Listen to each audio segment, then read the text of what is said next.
네, 안녕하세요. 매주 5분만 투자하셔도 기업 경영에 큰 도움을 받을 수 있는 기업 경영 채널 한국경영컨설팅 김정웅 본부장입니다. 오늘은 법인 등기부 등본을 보실 때 주의하실 부분에 대해서 안내를 드리겠습니다.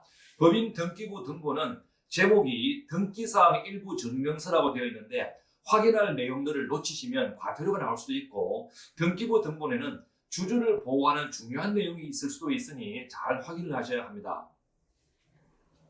법인의 주주관계가 법인 등기부 등본에도 표시되나요? 의외로 많은 대표님들께서 정관, 취업규칙, 법인 등기부 등본에 어떤 내용이 기재되어 있는지 잘 모르고 계신 분들이 많습니다.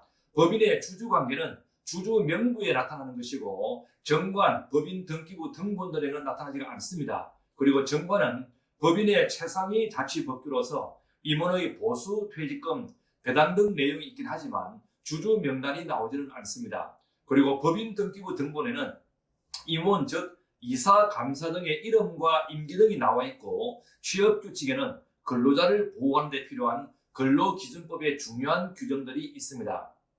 법인 등기부 등본을 볼 때 주의해서 봐야 할 부분이 어떤 내용들인가요? 네, 크게 8가지로 안내를 드리겠습니다. 첫 번째, 우선 법인 등기부 등본에서 이사, 감사 등 임원의 임기를 꼭 확인하셔야 합니다. 상법상 이사의 임기는 취임 후 3년이고 감사의 임기는 취임 후 3년 내의 최종의 결산기에 관한 정기 주주총회 동결 시까지로 되어 있습니다. 3년마다 주주총회에서 임원을 다시 선출해야 하고, 임기 만료 후에 14일 이내에 등기도 다시 해야 하는데 이를 중임등기 혹은 연임등기라고 합니다. 가끔 보면 이사의 중임등기를 한 지 3년이 지났는데 그냥 두고 있는 경우도 있습니다. 이런 경우는 시간이 지날수록 과태료가 많이 나오기 때문에 속히 중임등기를 다시 하셔야 합니다. 그리고 이사분들의 취임 일자가 달라서 각자 3년 중임등기 시기가 각자 다르면 일이 번거롭고 복잡해지기 때문에 중간에 사임 후에 취임하는 것으로 해서 이사분들의 임기는 통일해 두시는 것이 좋습니다.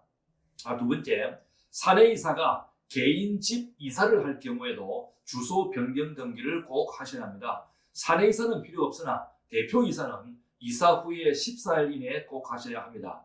이 경우에 모르고 신고 안 해서 과태료를 내는 경우가 종종 있습니다. 상법 위반이라고 해서 그러한 이름의 과태료 통지서가 날아옵니다. 1인 사내이사도 대표이사와 마찬가지이므로 집 주소 변경 등기 대상이 됩니다. 법인에서 이사가 1인일 경우에 우리가 대표이사라고 부르기는 하지만 법인 등기부 등본에는 그냥 사내이사라고 표시가 되어 있고요. 사내이사가 2명 이상일 경우에 그중 1명의 이사를 대표이사로 선임을 합니다.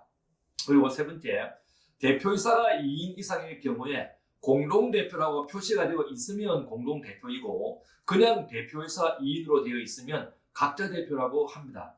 공동대표는 공동대표 모두의 도장이 있어야 법률회의가 성립되고, 반면에 각자 대표는 대표 각자가 1인 단독으로 법률회의가 가능합니다.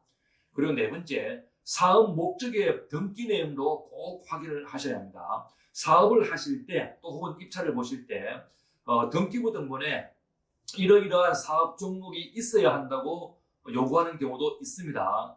그리고 또 특히 주의할 것은 자가공장에서 일부를 다른 기업에게 임대를 줄 경우에 부동산 임대업 등기가 되고 있어야 하는데, 부동산 임대업이라는 사업 종목이 미등기된 상태에서 임대료를 받아서 세법상 문제되는 경우도 있습니다. 반대로 여러 가지 정책 자금은 또 종류에 따라서 부동산 임대업이 있으면 안 되는 경우도 있습니다. 그리고 다섯 번째, 본사 이전, 자본금 정자 등의 경우도 당연히 등기부 등본 변경을 하셔야 합니다.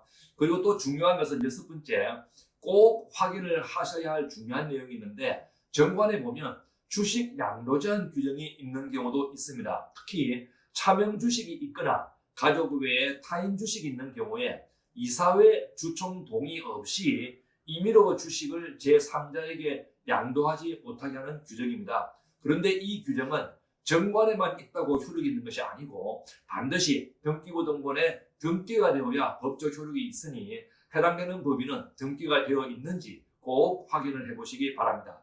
그리고 7번째, 기업에 가보면 대표님의 가족들, 아들, 딸이나 또 배우자분들이 그냥 직원으로 근무하고 계신 경우도 많이 있는데 이 경우는 가능하면 사내이사로 등기를 해두시는 게 좋습니다. 나중에 퇴직금 정산을 할 때 직원으로 근무한 것보다 이사로 근무한 것이 직업 배수가 더 높게 인정받을 수 있으니 그냥 직원으로 근무할 이유는 없습니다. 그리고 8번째, 자본금 10억 미만의 법인은 감사는 없어도 되고 이사도 1인 이상이면 되는데 모르고 불필요한 감사를 두거나 또 이사를 억지로 두는 경우도 있으니 잘 확인을 해보시기 바랍니다.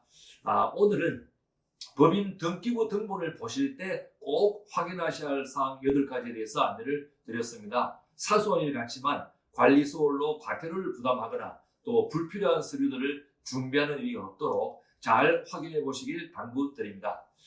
할 수 있다는 사람이 하면 안 될 일도 되고 할 수 없다는 사람이 하면 될 일도 안 됩니다. 그리고 감사하는 사람이 하면 풀리지 않은 일도 풀리고 불평하는 사람이 하면 풀릴 일도 안 풀립니다. 이번 한 주도 안 될 일도 되고 풀리지 않을 일도 풀리는 희망차고 멋진 한 주 되시기를 기원드립니다. 감사합니다.